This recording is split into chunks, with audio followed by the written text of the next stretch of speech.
Welcome to our channel. Today we how to configure Klaviyo tracking events with Shopify purchase data. Easy tutorial step by step clearly. Begin by logging into your Shopify account. Navigate to the admin dashboard. In the left sidebar, find and click on Apps. Locate and select the Klaviyo app from the list of installed apps.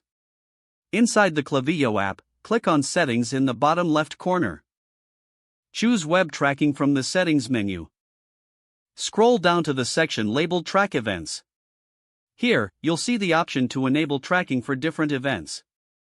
Select the events you wish to track, such as product viewed, added to cart, and checkout started. To track purchase data, ensure that the placed order event is enabled.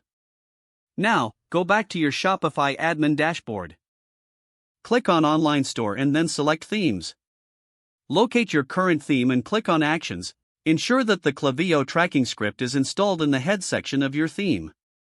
If not, you can add the Klaviyo tracking code provided in your Klaviyo account. Next, confirm the changes by saving the file. To test your setup, complete a test purchase in your Shopify store. Once done, return to your Klaviyo dashboard. Go to Analytics and check if the purchase data appears under the appropriate event. If everything looks good, you've successfully configured Klaviyo tracking with Shopify purchase data. That's it.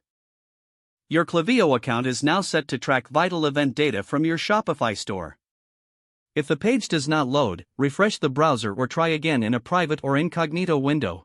Make sure you are using the correct email address, then retype it carefully to avoid small typos. If your password is not accepted, use the reset option and create a new strong password you can remember. Check your spam folder for verification or security emails, then complete any requested confirmation steps. Enable two-factor authentication if available to improve account security and reduce unauthorized access risk. After signing in, review your profile details so your contact information and settings are accurate and current. If you see an error message, note it down and try again after restarting your device and internet connection. Log out when you finish, especially on shared devices, to keep your account and payment information secure. If the page does not load, refresh the browser or try again in a private or incognito window. Make sure you are using the correct email address, then retype it carefully to avoid small typos. Don't forget to like this video and subscribe to our channel for more step-by-step tech guides.